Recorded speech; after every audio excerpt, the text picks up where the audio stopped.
Today we are here with this incredible panel and we'll be answering your questions.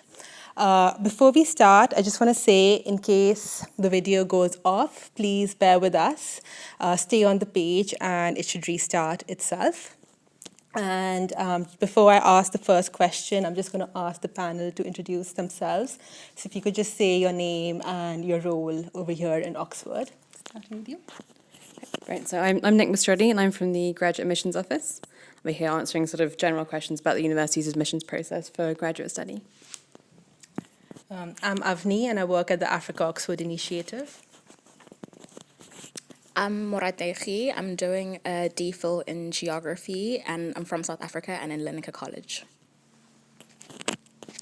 My name is Hakeem. I'm doing the Masters in Public Policy at Principal College and I am the Vice President of the Oxford Africa Society. My name is Chidera Onyeoziri. I'm a master's student in Global and Imperial History, and I'm at Balliol College.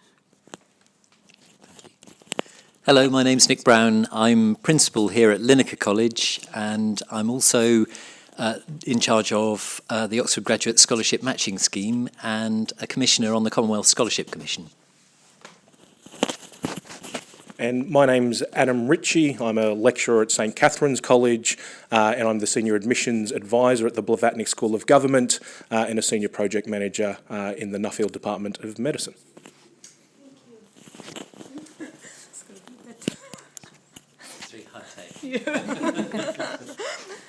We'll have the hang of it before this is over.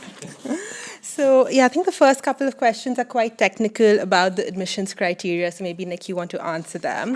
So the first question is, are students from English-speaking African countries, such as Ghana, required to provide IELTS test scores, or is a waiver provided? Sure. So sorry. Right, so essentially, the way that the English proficiency requirements work for graduate study is that either you can state that your English is your first language and you're from the UKVI's list of English-speaking countries. It's not a list that the university defines, it's defined by the UK government, in which case you don't need to submit any kind of paperwork, that's just box ticking. Or you can submit a request for a waiver of the requirements, or if you can't submit a request for a waiver, then you need to submit IELTS or TOEFL scores. You can request a waiver of the requirements if you will have completed or have completed full-time study at an English-speaking institution of at least 9 months, so it's full-time.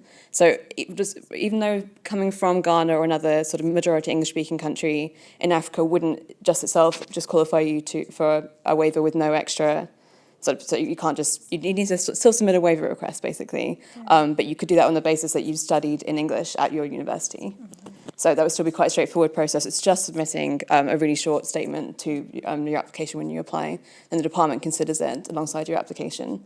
If it's successful, there's nothing further, and if not, the department might make it a condition of any offer that you have to supply IELTS or TOEFL, but that will be something that they discuss with you when you got the offer. So you've been in a good position to apply for a waiver if you are applying from Ghana. Mm-hmm. Okay, thank you. And the second question is also for you, which is, what is the minimum GMAT score for a master's program? Sure. So we get lots of questions about admissions tests for graduate study. Most courses don't require GRE or GMAT scores outside the side business school. And the side business school do have an entirely separate admissions process. So I won't be nothing that I necessarily would say will apply to them. But there isn't a minimum GMAT score because it's not usually part of the graduate admissions process. Some courses will look at GMAT or GRE scores, in which case that'll be in the entry requirements on the course page, and they may give a minimum or an ideal score there, but that is quite rare for graduate study at Oxford, especially compared to the US, for example. Yeah. Thank you.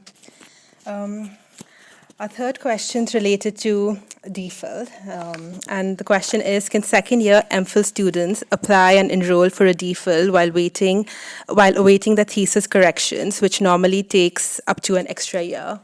So, Adam, do you want to? So the short answer to that from me is yes, they can, but The impact of that on your application is quite variable depending which program you're applying to. There are plenty of programs that don't require a master's before enrolling in the DPhil or applying for the DPhil. For instance, clinical medicine, the DPhil in earth sciences doesn't require it, and you can check for your particular program on the graduate admissions website.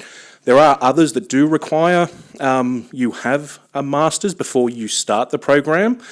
So for instance, at the Blavatnik School, the Masters of Public Policy, sorry, not the Masters, the DPhil in Public Policy would require an MPhil. And while an offer may be made before you have your full transcript for the MPhil, it would usually be a condition of the offer that you have that transcript before you start at Oxford. So you can certainly apply, but you may not be able to take up your place until it's complete. And then sticking to the DPhil theme is, can one apply for a PhD at Oxford while still pursuing a master's degree? And what is the criteria in such a situation? So I think that's something that Adam's already spoken about. But is there anything else you want to add? Yeah, so I applied for my DPhil while I was doing the MSc in African Studies at the University of Oxford. And I applied, I think, at the end of the first term. I started my application and submitted by January, and so yes, you can. And then I think in most cases you get a conditional offer. I got a conditional offer, and once I've received my results from the MSc, then I was able to take my place. So, Avni, could I? Yeah, of course. That's okay. I wasn't entirely clear from the question whether this meant can I study for an MSc and a PhD at the same time, or whether it meant can I apply for the PhD before I finished my master's. If it's the second, then you're absolutely right. It's quite normal. If it's the first, then generally no, you can't do a master's and a PhD at the same time, not even within Oxford. So, yeah. Great, thanks for clarifying that.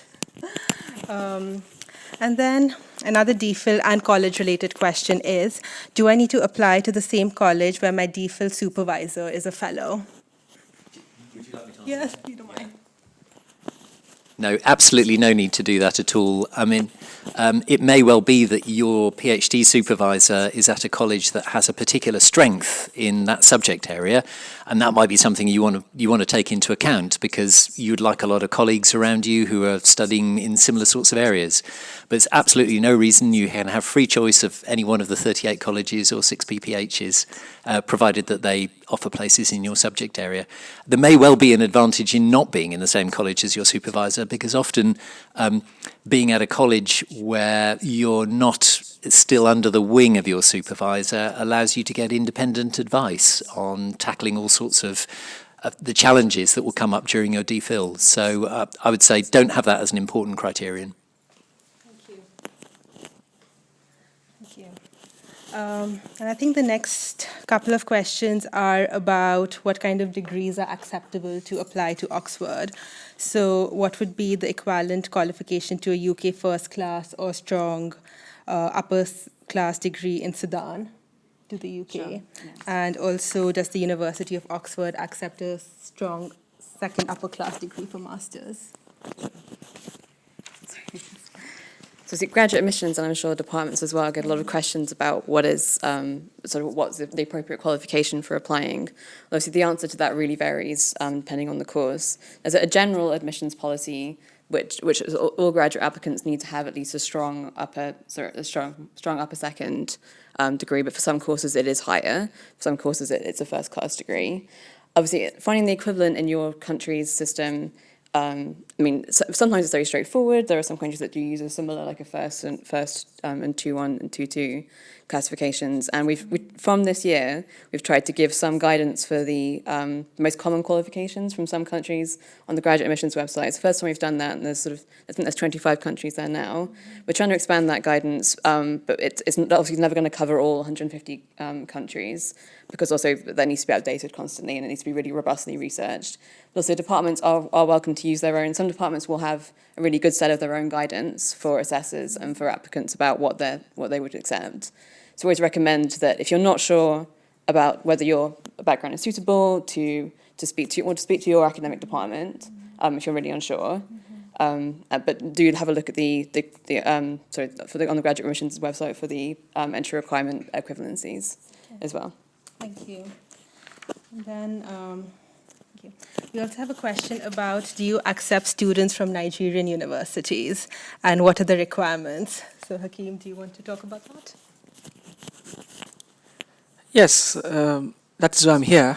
I'm from Nigeria. If you were no, I wouldn't be here in the first place. So yes, the university accepts qualifications from Nigerian universities across all disciplines, and like she said, so far as you meet the requirement of the particular department that you're going into. So Nigeria is not discriminated against across any university. I've not seen any document that says some universities are not allowed. All universities, I think, are allowed, as far as I'm concerned. So you're free to apply to the University of Oxford. Thank you. Can I add something on Yeah, sure. related to both of those? So I guess this broadly falls in the category of a tip more than a technical answer. But if you are coming from a university that's not, the best couple in your country or something like that, or even if it is, it may help the assessors assess you if in your personal statement or your cover letter you kind of outline that, or if you encourage your referees to, sort of thing. So if you're, coming from the strongest law school in your country, for instance, it's very good to highlight that. If you were the best student in your program, but that's not included on a transcript from your university, they don't rank students, for instance, it's a good idea to include that. We've certainly had cases in the past we've had to look at very hard where a student coming, I've used law as an example because law can be quite a harsh marking field. We had a transcript from someone, it looked quite weak, so we were kind of not going to make an offer, but actually after a bit more investigation we found out they had topped a year in the top law school where they were coming from, but that just hadn't been apparent originally from either the personal statement or the references. So my big tip is to try and make it easy for the assessors to access the information that's relevant to giving you a place. Can I add to that? Adam's absolutely right. You may well have a really good understanding of the relative ranking of the universities in your country. Please don't assume that we will do here necessarily in Oxford, and it can really help if you can give us some advice on that in your application. Give us a web link to the course content of the course that you've studied. That's a real help. Give us some transcripts or whatever. Any clues that you can give the assessors that will allow them to better judge your application is really useful. Just don't assume that we will understand or know the system in your country. Thank you. And just on the topic of personal statements and essays that you mentioned, and maybe Chidera and Hakeem, you might want to talk about this. We have a couple of questions, and they're, when writing a personal statement, how do you capture your reader's attention with your story? So one of the most important write-ups you're going to do for admissions is your personal statement. And this is important because the assessors are not going to interview you. So whatever you write is what they know about you.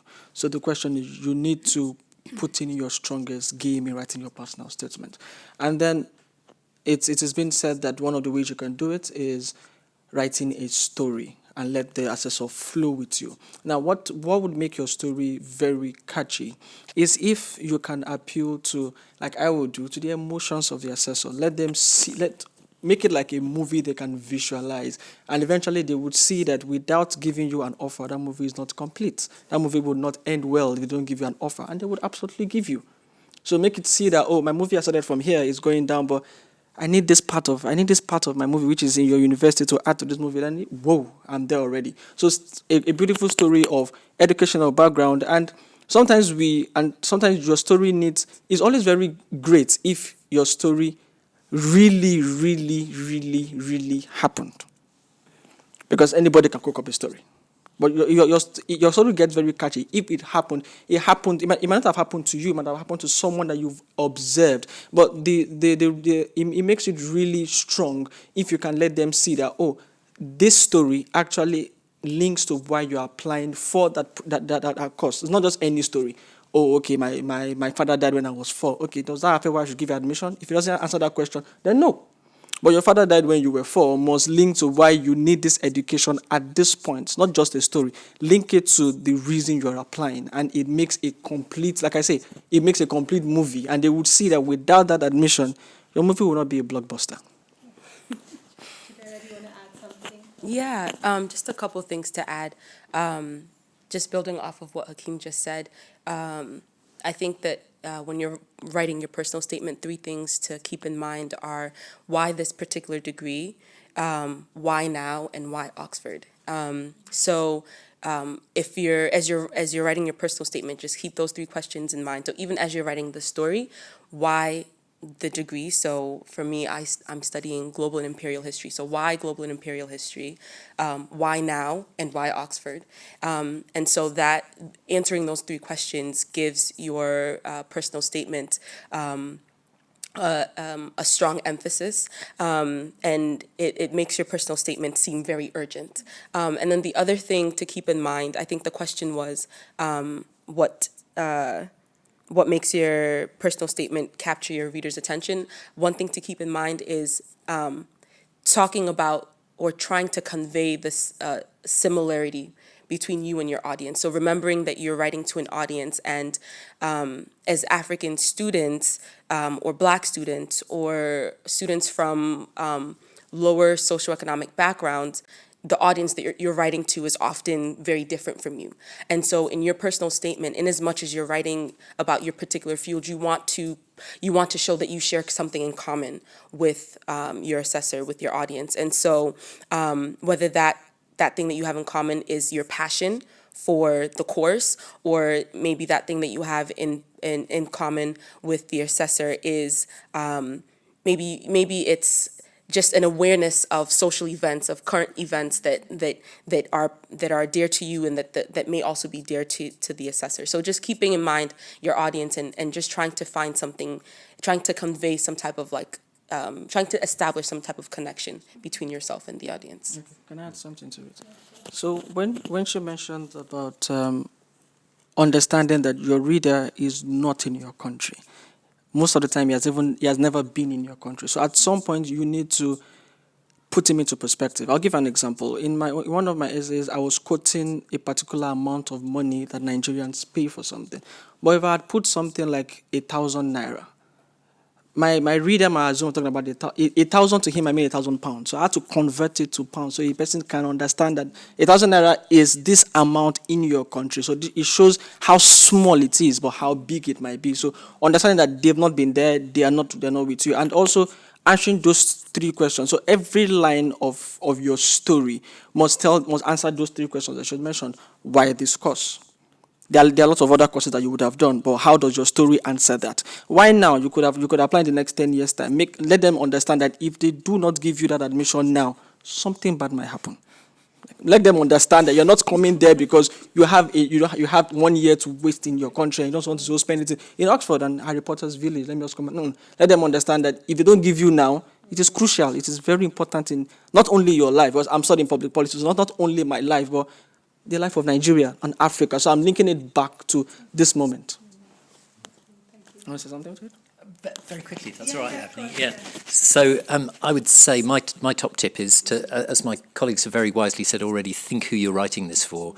And your application will be assessed by an academic in the department to which you're applying. And what they're really looking for is a student who's, number one, really smart. So it's got to be really clear from your application that you're the smartest kid on the block, as it were, that you're really motivated, you're passionate about what you're doing. By the way, hot tip, don't say, ever since nursery school, I have been really passionate about molecular biophysics. It just doesn't carry any weight, and everybody says that in their application. Think of some other way of showing that you were committed to this subject. I spent my summer, instead of going home, I worked in Professor Mandakan's laboratory doing molecular biophysics in order to help him with his research. Those sorts of things, actually little stories that actually help convince your reader that you really are committed to your subject area. And then also don't be worried about showing how you've survived through adversity. Yeah, because actually doing a degree at a postgraduate level at a university like Oxford can be really tough. And there can be times, as I'm sure you all know, when you felt pretty low. It's different food, different climate, and some very strange cultural traditions, and you can feel an awfully long way away from home. You've got to cope with that as well as doing a degree. So show the person who's reading your application that actually you're a fighter and that you are able to get through difficulties and still carry on and get to the end. And that combined with motivations and intelligence are the things that we're looking for. Can I add to that? So everything that's been said is right, and they're all good tips. Each department, each program is different. For me, for us, one little tip I'd go for is not to overdo the I love Oxford and Oxford's amazing and all I've ever dreamt of is going to Oxford, because that says you want to come here. But for the assessors, we're thinking about our degree, as you say. We want to know someone's passionate about this area, this degree. This question started with what captures attention in the personal statement, but the other thing I'd point out is your whole application can capture attention in different ways. And the personal statement is also an area where you can deal with that. And what I'm talking about there is if there is something in your CV, something in your transcript that you think doesn't fit into the rest of the story brilliantly well. Maybe you had a term where, because of some personal issue, perhaps a death in the family or some traumatic event, your grades drop below what you'd normally expect of yourself. Those things should be addressed. Don't just leave them hanging out there, because the assessors will see them and notice them. The personal statement, as well as telling your story, all the good parts and why you should come to Oxford, you should address any part of your story that the assessors are going to see in other evidence that you'd like to make sure we know the explanation for that part of your story.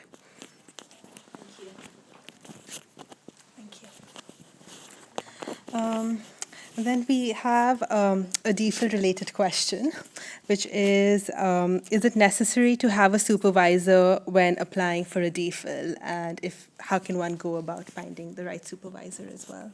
I think it's you definitely need to know who you would like to supervise you, because it is part of the application that you do need to state your supervisor. So at the very least, I think going onto the department's website, and they have all the information of all the professors and all the academics that work there, and have a read through their bios and look at their publications and see if it's something that you're interested in and whether your academic interests would align with theirs. But I'd also say that reach out to them. So their emails are included on the website. So send them an email and introduce yourself and talk about the fact that you're interested in applying for the DPhil, and whether they had any thoughts or whether you want to kind of share what your research interests are. Yeah, so I think definitely speak to people before you do apply, but at the very, very least, know who the people in the department are so that you can at least have the person that you put on your application and you know what they do and who they are. Great, thank you. Okay, can I add something? Yeah, of course. So now she mentioned about knowing who the professors are in the department. I think it's not only for DPhil. I think for me, while applying to the Masters of Public Policy program, I actually spent hours on the MPP website reading through what courses they offer, which courses I like, and I actually put it in my personal statement that I'm looking for opportunity of learning this particular course because I think it is going to add to my knowledge about my environment. So also knowing where you're going to, let the assessor understand that you've also made your research. You're not just going to the University of Oxford, this department, okay. Let them understand that you've actually gone there, you know what courses they do, and you know which course would appeal to you more. It gives them that idea of, oh, you know what you're doing, we should give you this. At least you're not just sitting in your country hoping that we'll just give it to you on the platter of gold. And then another question is about how much time it takes to prepare an application to the university. So maybe from a DPhil perspective and an MSc perspective. Yeah, I think from my perspective, I started thinking about applying for the DPhil a couple of weeks after I started the MSc. I'd say about a month maybe. And then I'd met with the person who I would like to have supervised me just before the winter break. And by the time the term ended, I had already started drafting my application. And by the time January came, it was in. And I think another important point is that I think for most departments, if not all, if you're applying for the funding as well, you definitely need to apply by January, because for many departments there is a March deadline, but be aware of the fact that if you do need funding, then you have to stick to the January deadline. Okay, so how long to prepare your application? I think for me it took a year. And it took a year because I applied for the AIG scholarship, and while applying for the AIG scholarship, I was getting ready to apply to the University of Oxford. And it took a year because I needed to understand what I want in life and how the University of Oxford's admission would be important in what I want in life. It was when I was when I got to that point where, yes, I can see that clear picture of how it would fit into my life goals, then I was ready to apply. I wasn't just going to apply because I was going to get funded from the AIG. No, it had to apply. So it took a lot of time because I had people that I was sending my essays to. So I wrote this essay, sent it to someone. You could take this, sent it back to me. I had like 4 levels of assessment even before Oxford saw my essays, because it was sending to this person. If the person cannot be convinced on why I want to go to Oxford, then let me just keep my application to myself. So it took a year. I think for me, we laugh at ourselves because we say our course is 2 years, 1 year application, 1 year the course itself. So it takes a long time. And the University of Oxford wants to know that you actually are ready for them. You're not just waking up on Monday morning saying, "Oh, this stuff closes on Tuesday. Let me just get something I write." It would show clearly that you woke up one morning and wrote an essay. So take your time. Be clear that the University of Oxford admission is what you want and is going to also add to your life goals. Then you're ready at that point. If it takes you 2 years, be ready. Okay. For those who are not as, I don't know what I will call that, but very, very, very, very, very prepared. It took me 4 months. And so I can maybe break it up into stages. So the first was, like Hakeem said, figuring out what purpose the degree would serve in your life, like why it's going to be useful to you, what benefit the training will give you, and how the degree will help you be more impactful in your field of study. And so that takes some time of just personal reflection and deliberation. And then you have to spend time reading through the course site. So that takes a lot of time. And I think that's a step that a lot of people may overlook, but is very, very important. So going on the website, looking at what the department is asking for, and particularly of that subject. So again, I'm doing global and imperial history. So I was on that course site. I looked at how they describe the course to get a sense for their vision for the program. I looked at the courses that I would be taking. I looked at how I would be assessed to make sure that I understood what I was getting into. And so that takes time. And then it comes writing the personal statement and the statement of purpose. And the academic proposal. And that, again, takes time because you don't just, like, jump into it. You have to, like, you're sitting down and you're, like, gathering your thoughts and you're typing down, like, insights that come to you before you then sit down and write your first draft. Once you've written your first draft, then you're sending it for people to edit and review, and so that takes time. And then you repeat that for your proposal, and then once you're done with all of that, if you're applying to scholarships, then there's that same process for the scholarship applications. So you have to give yourself, I would say, at least 4 months. So and this is October, so November? Well, this is. October is technically over, so November, December, January, February. Yeah, so you should, if you haven't started already and you want to apply for in this cycle, then you should start like today. Yeah. Just add something.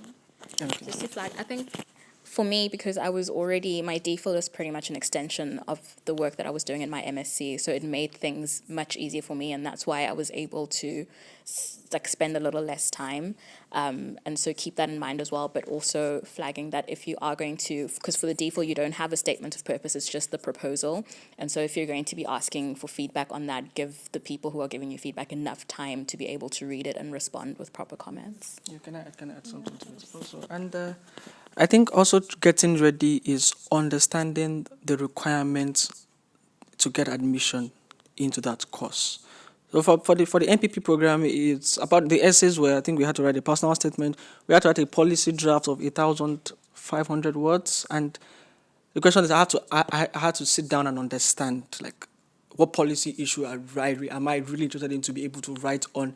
Because almost every other course was personal statement and your CV, and then but ours was personal statement, a policy brief. Also, why you want to work with the public service. So these were essays that require a lot of introspections, and you cannot just wake up one morning and except if you had this thing in your mind years before, but it requires a lot of time. And she mentioned about being on the school's website. I remember I watched every video on the MPP websites. I watched everyone. I almost watched the DPhil videos, but I'm like, okay, I'm not doing DPhil. Let me just watch. I watched everything. I looked everybody in the eye and said, okay. I think I look at the requirements. So for me, I was sure that I had ticked. So it was like I had a table with all the requirements, and I was sure that I had ticked everything. Then I was ready to apply. If I had not ticked everything, I'd have waited till I tick everything. Then I'll apply. So ask yourself, how long will it take you to tick every box of requirement that department requires of you? If you can, then you're ready. If you can't, take your time till you're ready. It's not just about throwing your application there. It's about shooting to aim at the target, not just wasting your bullets. If you're a soldier, you have limited bullets. I think you just mentioned something really important, which is the CV. I think you kind of mentioned it in passing, but I think it's also really important not to overlook the CV.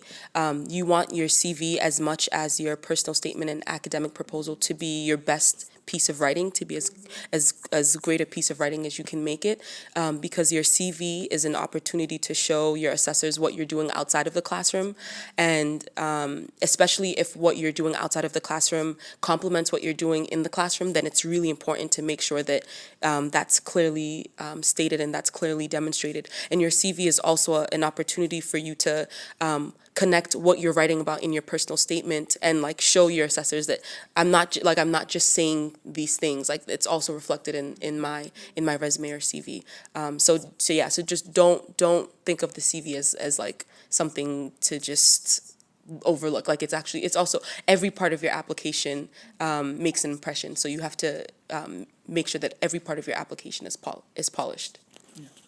Yes, and also on the CV, please do not make the mistake that almost everybody makes of writing what your responsibilities are in your CV. It should be an impactful document. At this role, I was able to achieve A, B, and C. Not I was told to do A, B, and C. We know you were told to do that. That's why you're being paid a salary. But what did you achieve with those? That is what they need. So even when you're writing your degree, your educational part, is not, oh, I went to study this degree and I came out in 4 years. I spent my time and I left. No. What did you achieve in those years? Were you the best student? Sell yourself as much. Don't tell them what you were told to do. Tell them what you achieved. What impact did you make in that environment, in that time? That's what makes the noise for you, not what you were told. Thank you. So achievements over responsibilities. And on the topic of CV, another question is, do I include my high school achievements while preparing my CV? Do you have any thoughts? Okay, I think I'll just start. Yeah, I added it because that was a remarkable achievement in high school for me. I think for me, it was winning the first ever football trophy for my school while I was a senior prefect. So I had to add it. I cannot just let that one go like that. It was hard work and emotional. But if I had not had something like that, then I would just pass it and focus on other areas. Because it's not about just listing everything you do, but which ones really align with what you want to do and really align with them, give you an admission. If I was a senior prefect and maybe while I was there, my school got cleaner every day. But we won a football trophy the first time in our history. It had to be there. I worked hard. So as you get further along in graduate study and things like that, high school gets a bit further and further away, so it's quite different than it is for undergraduates, for example. For a lot of our programs, I would say your high school grades are not overly important. Having said that, I do know some academics who do put some academic stock in people who have achieved right at the very top in high school, even looking at the DPhil level sort of thing. I do know some people who look and go, well, they got in the UK system all A stars or something like that. And so that has some value. I would say if you don't have absolutely phenomenal things to put from high school, just exclude it as a general rule sort of thing. Don't give something that will give an assessor a reason to go, ooh, I'm not sure about that sort of thing. And that includes if it's, if your high school marks very harshly, if your system's not very clear to the assessors here, it's not like a university degree where we're going to put in some effort to understanding the university system. We're not going to really go and look up your high school and work out how they mark or anything like that.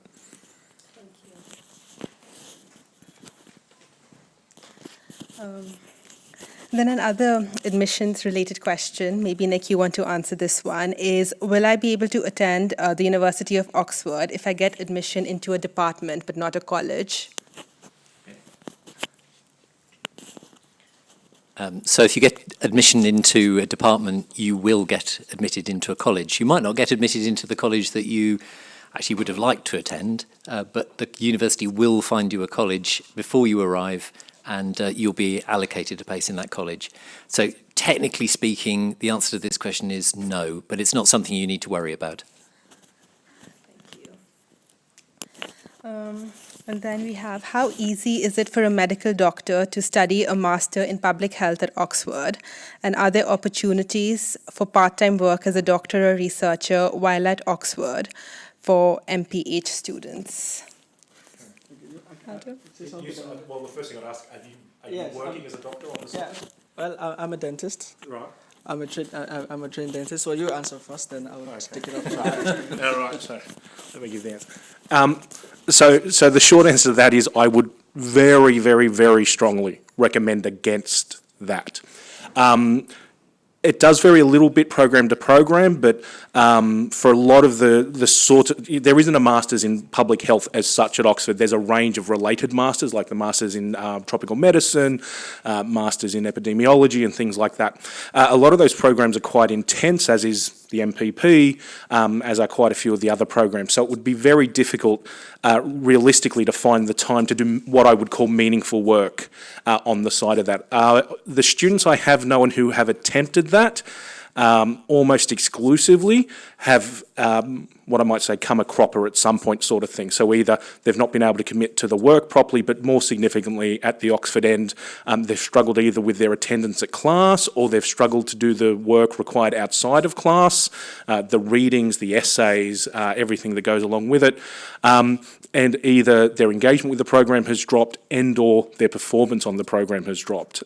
So I would describe it as very difficult. Now, if it's phenomenally important for you to continue working, for instance, medical practice or something like that, or for financial reasons, there are other options such as some of the part-time masters, so it might be worth looking at that. It would be much easier to pair a part-time master's with significant work than most of the full-time programs.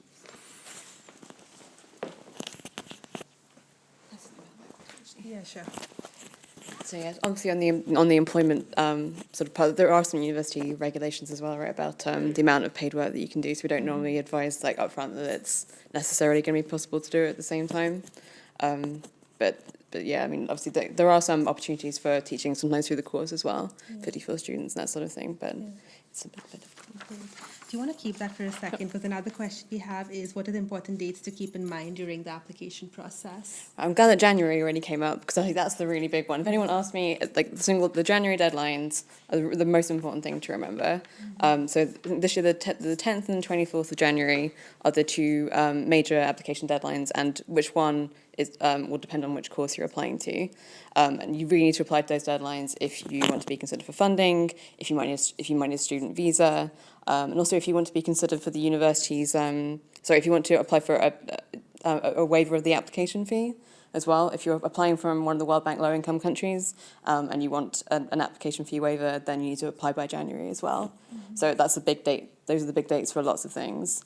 Beyond that, I would say there is not one specific date when everyone hears about their graduate application. If you apply in January, you'll hear normally around the end of March or the start of April about the outcome, so keep that in mind. And then it'll be another 8 to 10 weeks after that when you'll hear about the college place as well.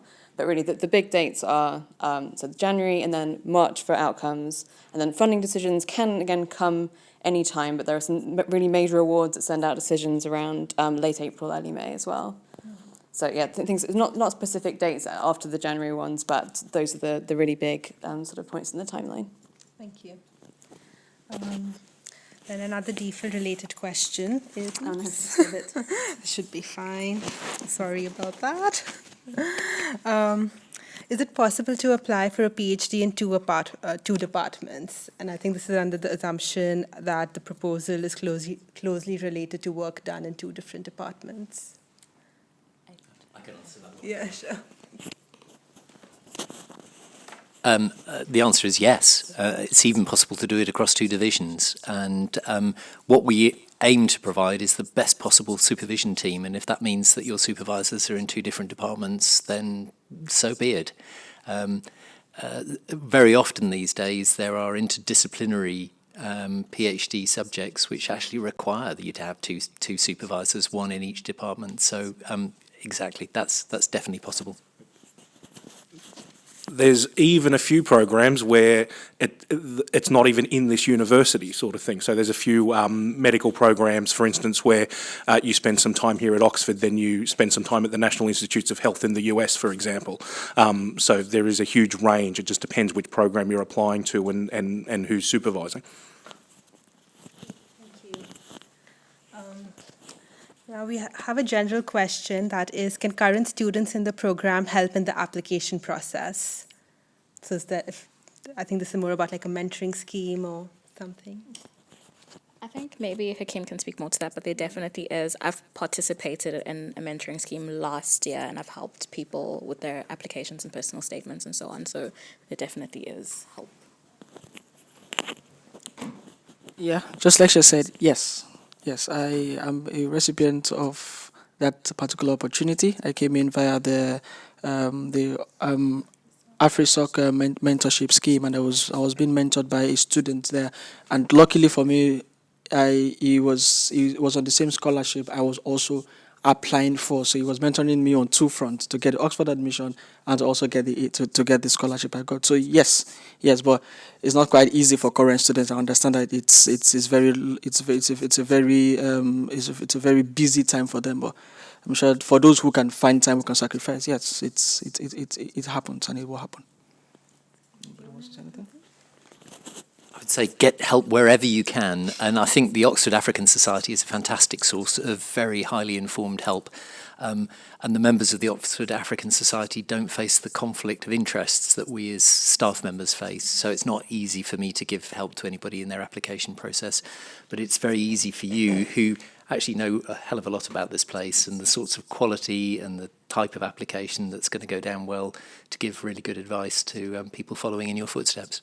Go for it. So yeah, just to clarify, the Oxford University Africa Society is the student society for African postgraduate students here at the university. And every year they run a mentoring scheme where current postgraduate students mentor prospective applicants. And they have more details on their website, and we'll post a link on the comments section. So anyone interested can have a look. Okay, the next is again a college-related question, and that is, how do I choose a college that will be most suitable for me? So it's quite a broad question. Does anyone? Chidera? You want me to answer this one? well, obviously, you just come to Linacre. No, if I was going to answer that question honestly, I would say it's really difficult. So I came to Oxford as a postgraduate student, and but look also to see the sorts of facilities that they have. You know, if you're really, really keen on a particular sport, check out to see which colleges have that sport. Check out to see who's in the faculty, and you may find that there's a really strong academic tradition in your particular area of interest. That's great as well. But each college has its own character, and by browsing the website, you'll get some sort of idea about the place that you may end up in. I have to be honest, and I probably would be pilloried by my colleagues, heads of other colleges, for saying this. Ultimately, I don't think it makes a huge amount of difference. I think most students end up actually quite liking the place they're in and feeling really loyal to it after they've been there for a while. Yeah, I just wanted to echo those sentiments. Yeah, that most students, regardless of what college they're placed, tend to really like the place. And one thing I would say is if you don't have any any preferences, thank you. If you don't have any preferences, then just be a bit strategic. So so I chose Balliol, and I shouldn't have said the college name. I should not have said the college name, but I chose my college based on its location. So I was like, okay, Balliol is on Broad Street, and that is like at the center of Oxford, and so it's near all the stores, and so it's going to be helpful. It's going to be like really great for going grocery shopping, and so that was why I chose my college. But then it turns out that Balliol is known for its postgraduate community, and that it really prides itself on paying attention to its postgrads and making postgrads feel welcome and at home. So that just worked out like doubly for me. So, so just if you don't have preferences, you can be strategic and think in those ways, because at the end of the day, like, it's your department. As a postgrad, it's your department that like structures your classes and not the college. Okay, can I add something to it? Okay, yes. I will not mention my college before we start a college debate here. But I think choosing your college also has to do with who you are and what you want out of your stay. I have Ghanaian friends who I have a Ghanaian friend who is here now, and one preference for him was wanted to stay in the college that one of the former presidents of Ghana stayed in, and he found that college and he applied for it. So that was what he wanted. For me, I just went online. I was quite confused. There are plenty of colleges with different things. I just went, which college is closest to my school? Google gave me one answer and I applied for it. And I was lucky. It was the closest. So for me, that was it. I wanted distance. I didn't want to walk too much. And I got other benefits. The college has the best food. I feel like mentioning the name, but I will resist the temptation not to. My college has the best food, has a 24-hour library. So those were perks that I did not even see when I was choosing them. But eventually, no matter what college you choose, it would always be home to you. It would always be home. Hakeem, I'm glad they can't hear the comments you were making about the food.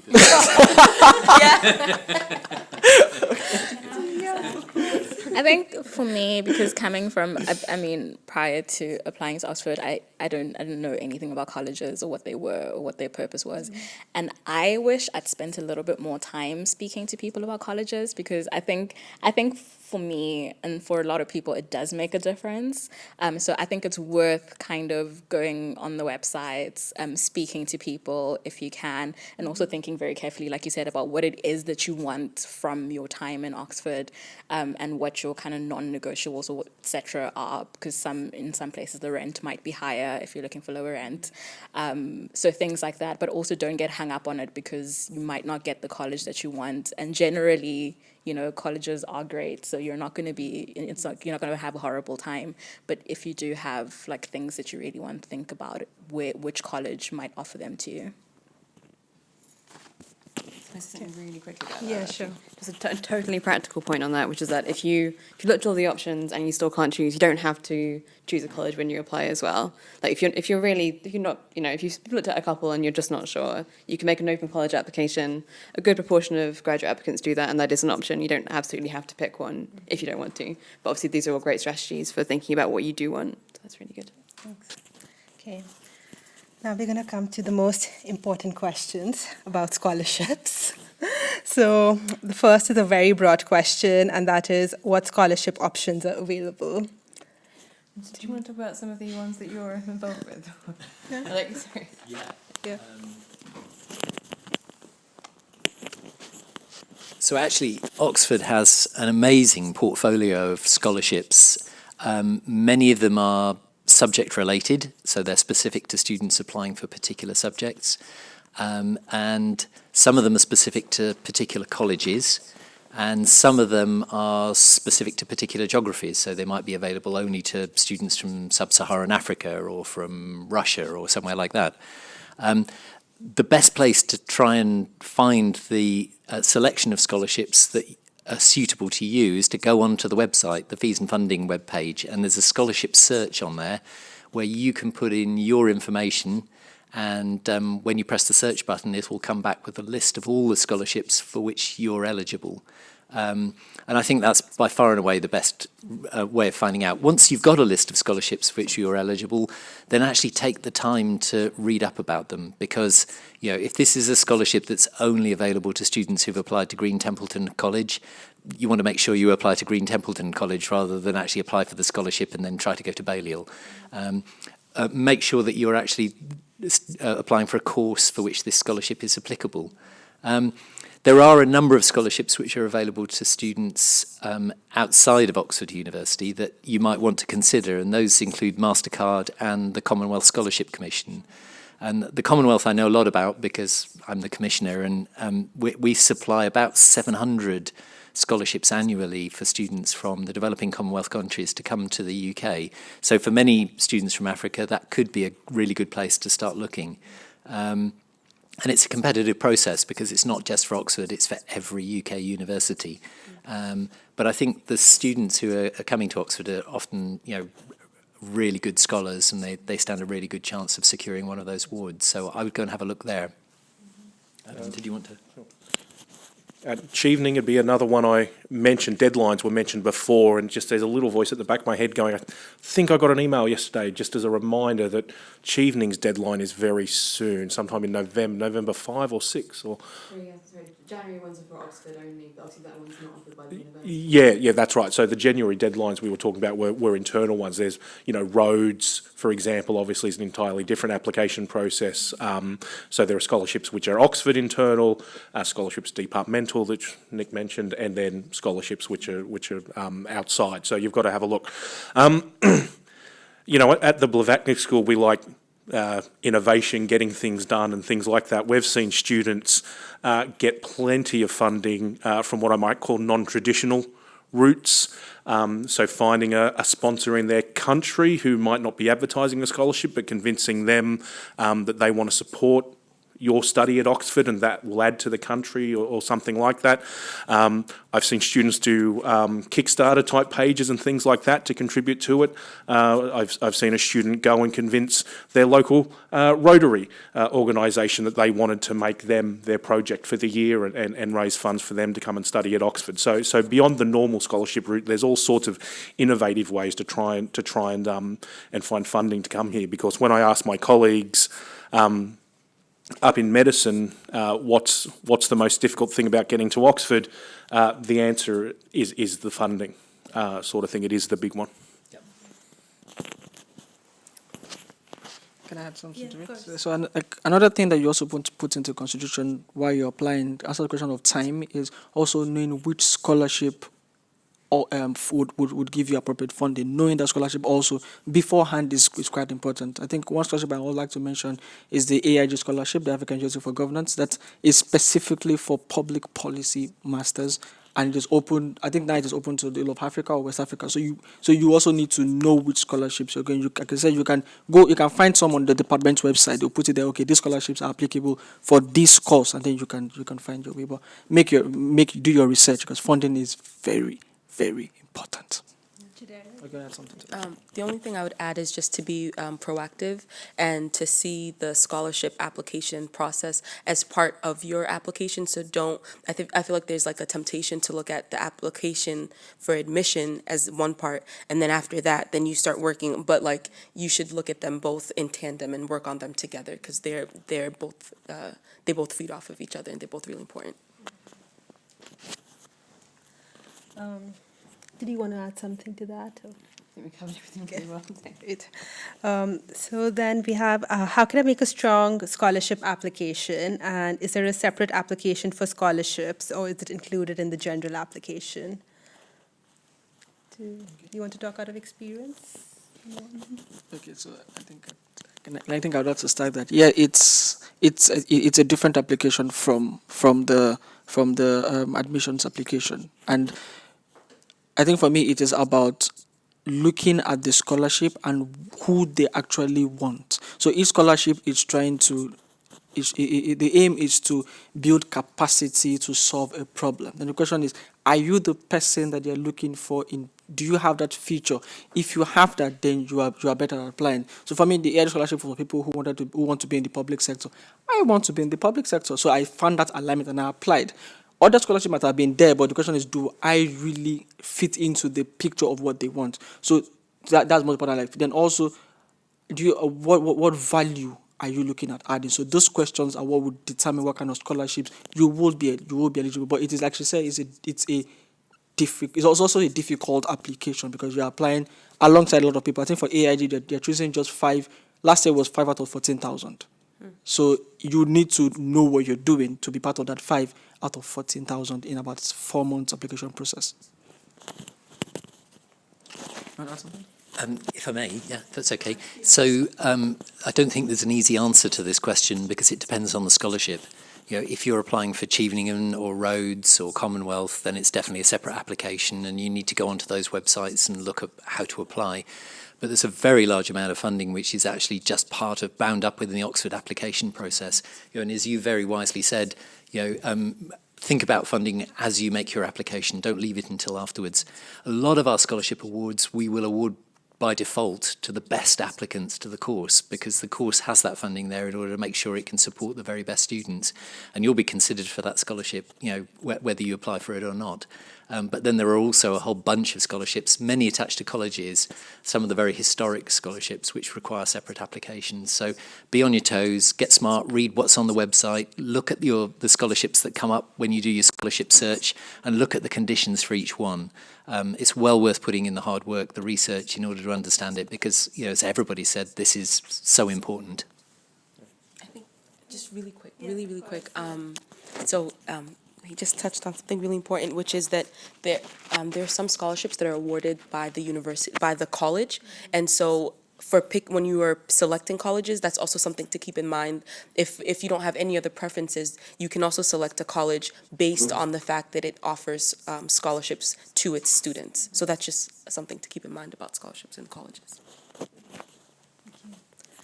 So we're almost at the end of this now, so I'm just going to ask one last question that we have, and then maybe if everyone just wants to give their one top tip or last pieces of advice, we can do a round of that.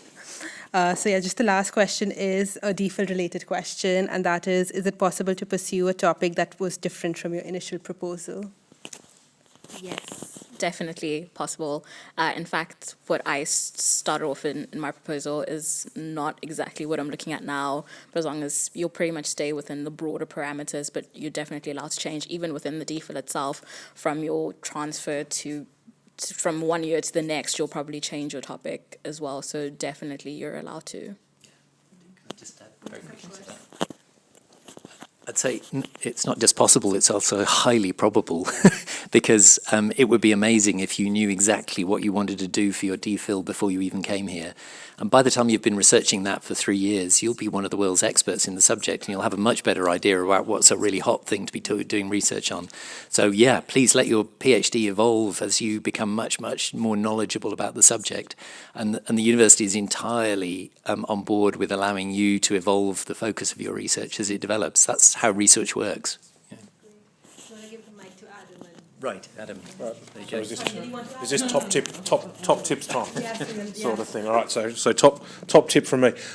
So I think my top tip as someone who runs a large admissions process at the university is help us help you get here, sort of thing. So signpost the things that are most important. Show us your passion for what you want to do. As well as being a husband and a father, one of the other great privileges of my life is being able to say yes to people to come to Oxford, and I want you to make that easy for me to do. So tell me why this spot at Oxford's going to help you help others. Tell me how you're going to go on and have impact. Show me that you're academically excellent.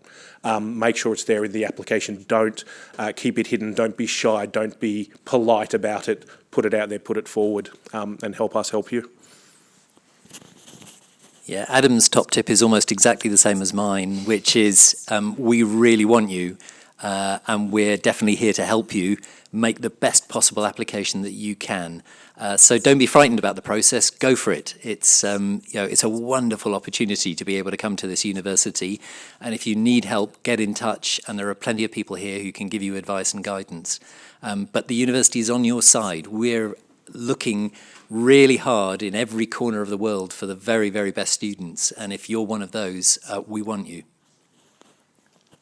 So we're going around doing tips. Okay. I would just say don't count yourself out. Don't count yourself out. You miss 100% of the shots that you don't shoot. So just try. That's all. Just try and go for it and see what happens. Okay, my top tip is from the words of a famous writer, which is James Allen, and it is know thyself. Knowing yourself will let you know your strengths and how they apply into what you're trying to apply for, or apply into your admission process. You want to highlight on your strengths, and you only know your strengths if you know yourself too well. So know yourself. What are you good in, and how will that thing help you in getting a place? Most importantly, know thyself. I think I just want to echo what Nick and Chidera said about just apply. There isn't an Oxford student. If you're really good at what you do and you're passionate about it, then definitely apply. And also just make use of every resource that's available to you. So through AfroSoc and AfOx, use the mentoring program and get help and advice about the application process. I'm not sure if it's vital, but well. Yeah, it's hard being the last person to do the tip, I tell you. But I think my best advice would be to similarly, but come at the application process with an open mind.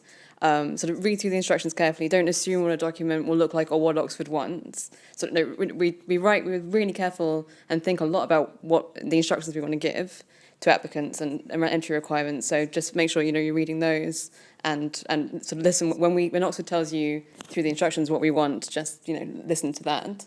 But yeah, it's really important to and to get in touch if you need any help as well. We're waiting for questions. That's great. Thank you, and thank you all for joining us and for your amazing advice. Thank you.